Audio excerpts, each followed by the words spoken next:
A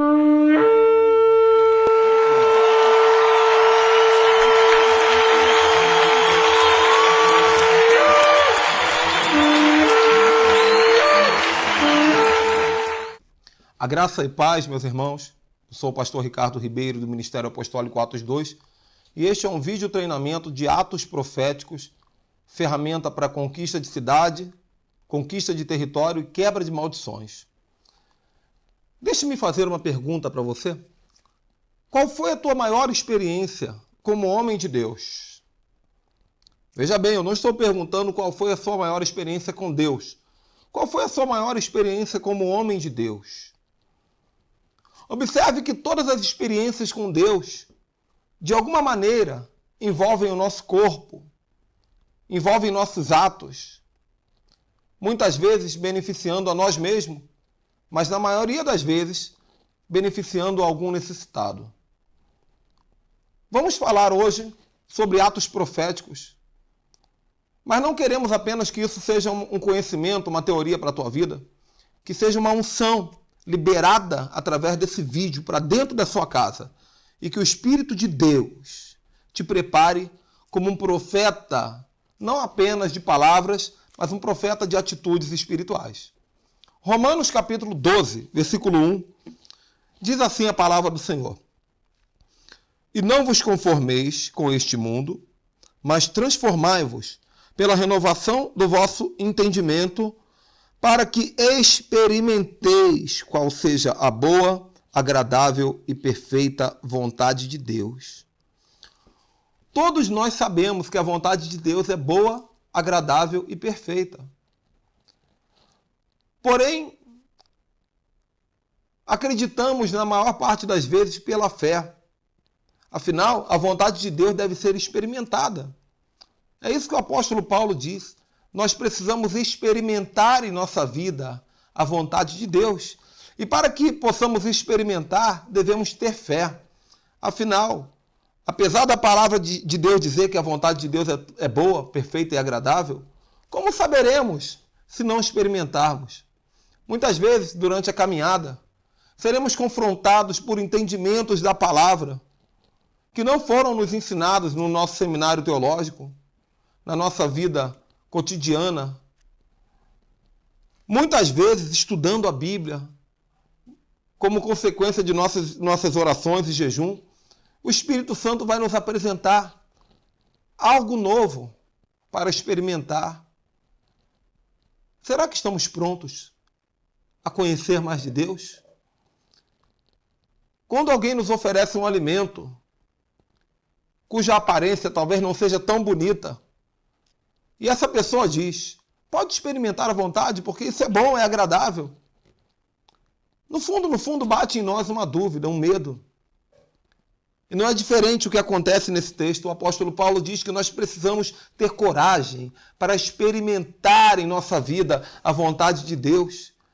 E para conseguir isso, é necessário que haja uma transformação na nossa maneira de pensar. Transformai-vos pela renovação do vosso entendimento, para que experimenteis qual seja a boa, perfeita e agradável vontade de Deus. De tempo em tempo, devemos colocar nosso entendimento disponível a mudanças radicais. A palavra transformai-vos, no original grego, é metamorfose, metamorfos, que é uma mudança radical. Você pode pedir isso a Deus hoje? Você pode dizer a Deus hoje: tenha liberdade, Senhor, de transformar a minha mente para que eu possa experimentar mais de Ti? Talvez você esteja satisfeito com o seu dia a dia como cristão. Mas temos que ter um cuidado, porque a maior parte dos cristãos de hoje em dia vivem de teorias, vivem de contar e de ouvir testemunhos de outras pessoas. Mas Deus tem algo para você. Deus quer te usar. Nós lemos ainda há pouco Romanos capítulo 12, versículo 2. Mas veja o que diz no versículo anterior. Rogo-vos, pois, irmãos, pelas misericórdias do nosso Senhor Deus, que apresentem o vosso corpo como sacrifício vivo, santo, agradável e perfeito. que é o vosso culto racional. E transformai-vos pela renovação do vosso entendimento, para que experimenteis qual seja a boa, perfeita e agradável vontade de Deus.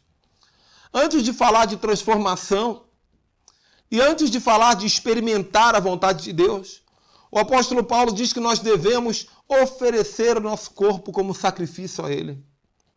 Veja bem, estamos falando de oferecer nossas mãos, nossos pés, todo o nosso corpo, para que Ele use da maneira que lhe agradar.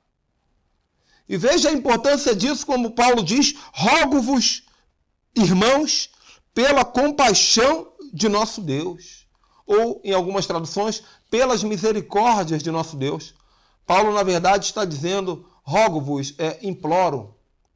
Pelas misericórdias de Deus significa pelo amor de Deus. Então, Paulo, na linguagem contemporânea, estaria dizendo, irmãos, eu peço pelo amor de Deus, apresentem o vosso corpo como sacrifício a Deus. E não um sacrifício comum, mas um sacrifício vivo, santo, agradável e perfeito. Por que sacrifício vivo? Porque o diabo trabalha com sacrifícios mortos.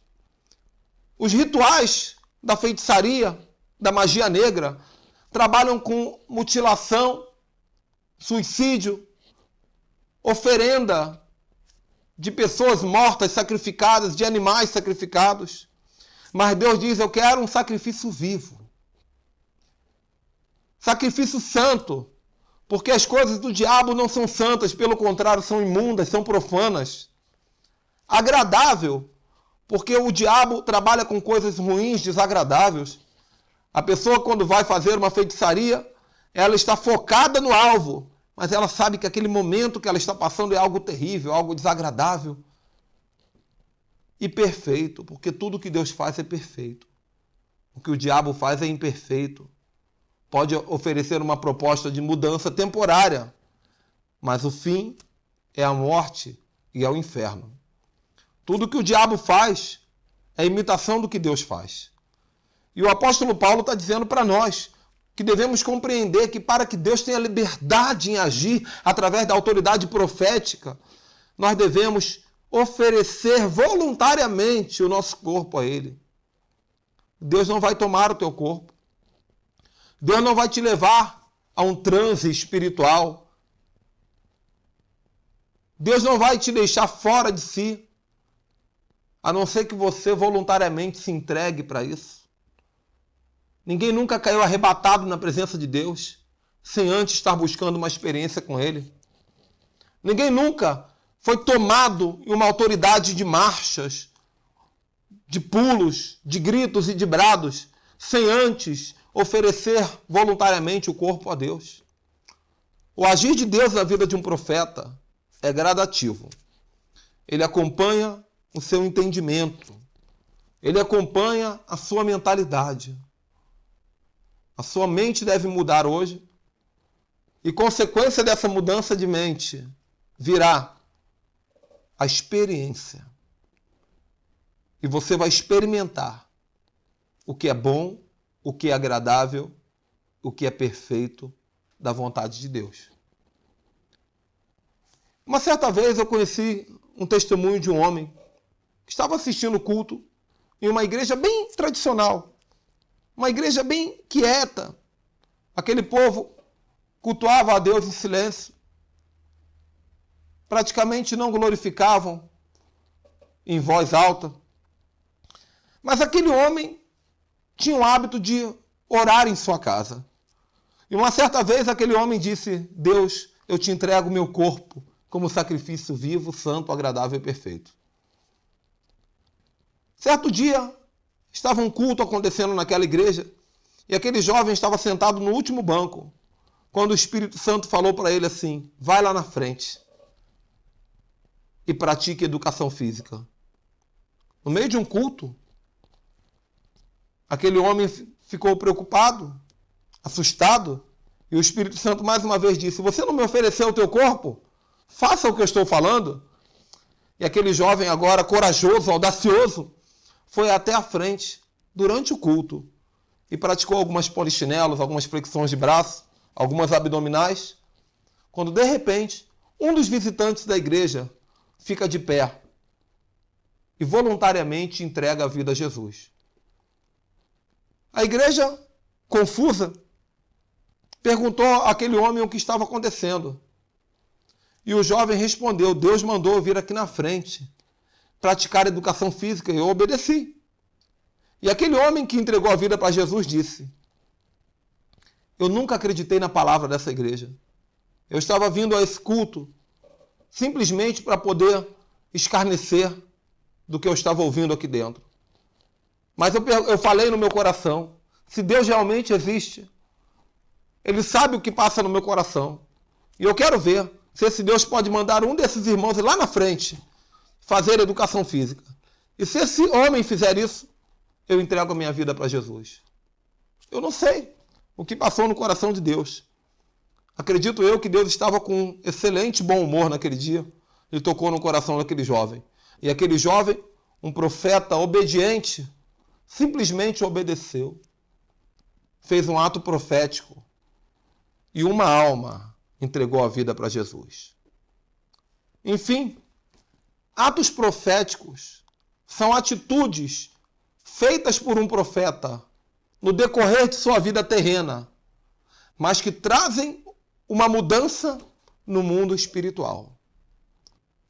Antes de terminar este primeiro capítulo, eu quero te mostrar alguns exemplos de atitudes ousadas, semelhantes a dessa experiência que eu acabei de contar, mas na vida de homens de Deus, na Bíblia Sagrada. Êxodo capítulo 12, versículo 12, um ato profético feito por Deus, a instituição da Páscoa. Números capítulo 21, versículo 4 ao 9, uma serpente de bronze é colocada no deserto para que todos aqueles que olharem para a serpente fossem curados. Josué capítulo 1, versículo 3, os passos de fé. Josué capítulo 6, versículo 1 a 21, a destruição das muralhas de Jericó. Eliseu se deita sobre um defunto para que ele ressuscite.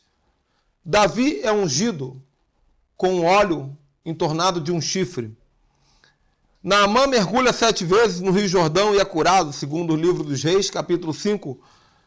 O casamento de Oséias é um ato profético, Oséias capítulo 1 ao 3. Jesus foi ungido por Maria, Marcos capítulo 14. Jesus lava os pés dos discípulos, João capítulo 13, versículo 1 a 11. A ceia do Senhor, 1 Coríntios capítulo 11. O dízimo, Malaquias capítulo 3. O batismo nas águas, Marcos capítulo 16, versículo 16. A unção com óleo, vemos em Isaías capítulo 10, versículo 27, e em diversos outros textos da palavra. Jesus cuspindo em um cego, fazendo lodo e o curando da cegueira. João capítulo 9, versículo 6. O lenço de Paulo é usado para curar enfermos, Atos capítulo 19. A sombra de Pedro é usada para curar enfermos, Atos capítulo 5 e versículo 15. E o maior de todos os atos proféticos relatado na Bíblia Sagrada, quando Jesus oferece seu corpo totalmente em uma cruz do Calvário, a fim de salvar toda a humanidade. Que Deus te abençoe.